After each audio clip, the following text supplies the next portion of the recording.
अस्सलाम वालेकुम नाज़रीन, आया अब्दुल वकार लाखो अवी ॾिसी रहिया आहियो आई साहब पीर जो ॻोठ। ख़बरुनि जो सिलसिलो जारी। पीर जे ॻोठ खां। पीर जो ॻोठ लॻ पिरालो भरिसां कचे जे इलाइक़े में ओडा बिरादरी जे ॿिनि धुरियुनि में ज़मीनी तकरार तां जहिड़ो शदीद फायरिंग गोलियूं लॻण सबबि 30 साला नौजवान अरबेल उर्फ भूरल ओडो क़तल, जवाबदार फरार। पूरो इलाइक़ो गोलियुनि सां ॿरी उथियो।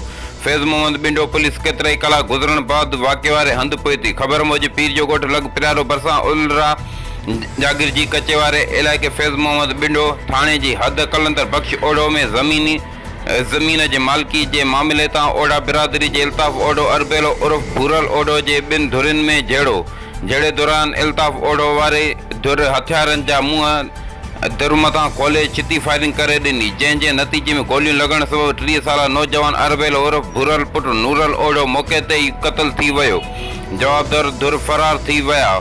पूरो इलाइक़ो गोलियुनि सां ॿरी उथियो। होॾां फैज़ मोहम्मद बिंडो केतिरनि ई कलाकनि गुज़रण खां पोइ पहुची मारिजी वियल मक़तूल भूरल ओडो जो लाश खणाए तालका इस्पताल पीर जो ॻोठ पहुचायो, जिते ज़रूरी कार्रवाई खां पोइ लाश वारसनि हवाले कयो वियो। वारस मक़तूल भूरल ओडो जो लाश खणाए घर पहुता त घर में कोहराम मची वियो। होॾां मक़तूल जे पुटु नूरल ओडो उर्दू सिंधी मीडिया ग्रुप पीर जो ॻोठ खे ॿुधायो त ज़ालिमनि मुंहिंजे नौजवान गभरू पुटु भूरल खे ना क़तल करे वॾो ज़ुल्म कयो आहे। मुंहिंजे पुटु भूरल खे बिना जवाज़ क़तल कयो वियो आहे। ॿिए तरफ़ हद जी पुलिस ॿुधायो त जवाबदार इल्ताफ़ ओडो ज़मीन जे मालिकी तां कावड़िजी पंहिंजे भेणवीअ अरबेलो उर्फ भूरल ओडो खे क़तल कयो आहे। होॾां वाक़े बैदि इलाइक़े में ख़ौफ़ वारो माहौल आहे। आख़िरी इतला ताईं वाक़े जो केस दाख़िल न थी सघियो आहे, न ई वरी पुलिस का बि गिरफ़्तारी अमल में आणे सघी आहे। रिपोर्टर अब्दुल हई लाखो, पीर जो ॻोठ।